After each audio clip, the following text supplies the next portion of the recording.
All right, Merv. There was a film that was released on Prime Video, which is Mm, called The Tomorrow War. yeah. Um, I have a slight confession. I did start watching it. I've got, I believe, 28 minutes left to watch. It's probably 20 minutes because obviously you've got like minutes of trailers. Yeah. But I stopped it for the pod. So talk away, and I don't mind if you tell me what happens at the end because I do. Yeah, I won't spoil it. Yeah, but basically, So I mean about Nate. No, because it's yeah. Merv. I know Merv won't do it. If it was me, I would have just told you. Yeah. So yeah, Because I can't stop. The Tomorrow War. Yeah. So it's got Chris Pratt in it. What's his name? J.K. Simmons in it. So basically, it's about soldiers from the future, basically coming into the past and basically recruiting soldiers that need to fight the future war, because there's basically like aliens or aliens that are taking over Earth, basically. So it's like they need people that from like, because we're the future, there's hardly any humans now. They're going back in the past to sort of recruit. But the only thing is that I don't know if they kind of said this in the trailer or not or anything, and I'm conscious that it might be spoilers of it, but basically they're recruiting people that don't really have a future. Yeah. So they're expendable, basically, Okay. so they might, because it is set 30 years in the future. So I said 2051. Right, yeah. So basically, if you don't make it to 2051, you're cool. You can come with us and to fight this war because you wouldn't make it there anyway. Yeah. Like that black guy was saying, I've got cancer. I've got like 3 months to die. You know, the one who carries the thing around his neck. Yeah. Oh, you watched it as well, Rich? Yeah. Yeah, I did. Yeah. So like, so no, that's it's pretty much quite a straightforward film. It's very I love the visuals in it, but I don't know.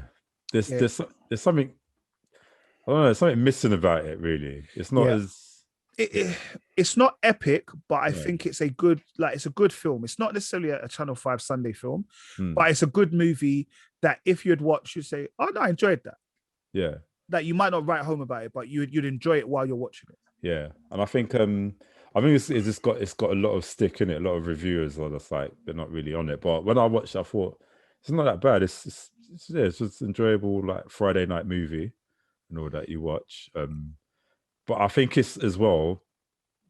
I've noticed that obviously when like an MCU, like a main MCU character does a film outside MCU, it's just this pressure in it straight away. It's pressure. You gotta know. My thing is, you gotta know you gotta make sure the film is on point. Yeah, you know what I mean. Yeah, I think a few succeeded. Like obviously, that one with Chris Hemsworth, that Extraction film, that was good. Oh yeah. And I think Anthony Mackie's smart because it just seems like he's been in everything lately. So it's like I'm starting to kind of have that balance of him just being Falcon and just doing 100 other things as well, man. So no, don't you think Chris Pratt just kind of played himself from Guardians of the Galaxy? I didn't see any different type of character because he was a funny based kind of character anyway. Speaking of funny, there was that black guy in it.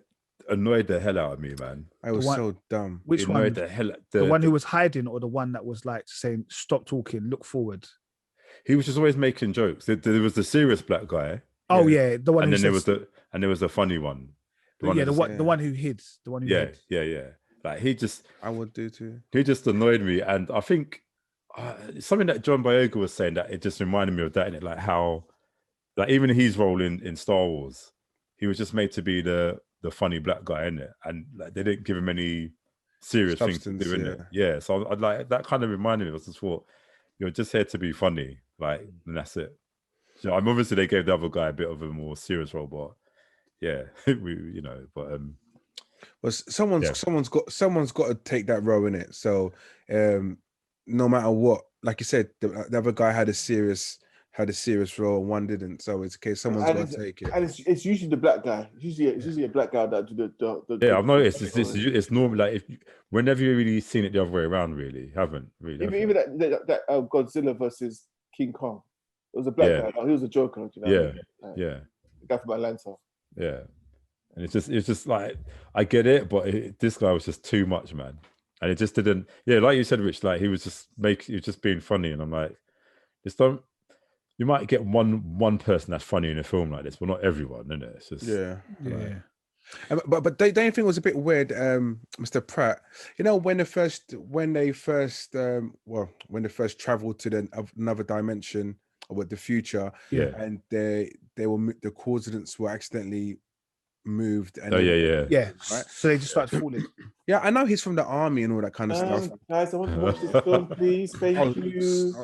Sorry, but I know he's from the army and stuff like that. But how do you know what to do straight away? Yeah, he was just like boom, boom, boom. Come on, guys, follow me. Blah, blah, blah. Calm down. Hold on. What do you mean? You don't forget that stuff, man. Yeah, but it was a bit weird, though. He's a science teacher now, bro. He's like me, bro. He's a science teacher, bro. Because at first I didn't even clock that. I didn't clock that. It just seemed like he was a science teacher, a bit like kind of. I didn't know you. I didn't think he was an action guy. Like, and then all of a sudden he's like doing all that stuff in it. Like, it's mad. Yeah, I thought honestly, I thought that was a bit like I thought, oh, okay. Well, when did he get these abilities? Yeah, and the editing was weird as well. I mean, there's some things in that I was like, this is really strange, man. Considering the visuals are quite nice as well, isn't it? Like, man, they spent a lot of money on it. You know, Yeah. I think the budget was 200 million. the aliens look amazing. I reckon. I will say this one thing, and I'm not. CGI was poor. I won't ruin the film, but it was nice to see a film that looked at the concept of time travel, but didn't worry about if you interact with this person, you'll ruin this. If you know what I mean, Yeah. you know that normally the narrative is if you see someone you know, don't talk to them because it causes the butterfly effect. They didn't care about that one bit in this film. Oh yeah, it's got our friend in it, Kel. Serena from Handmaid's Tale, in it. Oh, is it? Yeah, it's got her in it. All right, cool. Yeah. And it also had my girl from 24 in it, the one who worked with. I don't know if any of you watched 24. No, apparently it was good though. 24 is amazing. Yeah. Do you know what? Remember I watched Prison Break? I think 24 is the next one I'm gonna go back to. Actually, I do want to watch that. Like, I think you'd enjoy it. I think I might. No, I'm not gonna start it now. Like summer holidays, bang bang. I'll come back and talk to you about 24. But yes, and anywhere gang. Wait, quick thing. You know, in the beginning, like, because I knew it was a Chris Pratt. He was the main star in it. Because I knew it was this. I must have walked away, and it reminded me how the Guardians of the Galaxy were the old school music. I don't know if you guys remember the intro. No, no, because Chris Pratt always in his headphones is always listening to that kind of old school kind of music, and so and it always automatically reminded me. I thought, oh, I'm watching Guardians of the Galaxy. Oh yeah, I get If you didn't clock it, you didn't clock it. Yeah. That's one of those ones. No, it's one of those ones. It's one of the ones that you have to clock it at the time, and you think, oh, okay. If Mike would have clocked it. Them old man there, you know. No, the thing is, he just threw back on the bus. You know, he was drowning. You know, he was drowning for. Who could No, it wasn't. He might come. He can't even defend himself. I remember when I didn't know anything about Guardians of the Galaxy, and Michael told me all about it. That film. Mike told me all about it. Because Mike was like, so that's not Preacher. Before Preacher, it was Guardians of the Galaxy.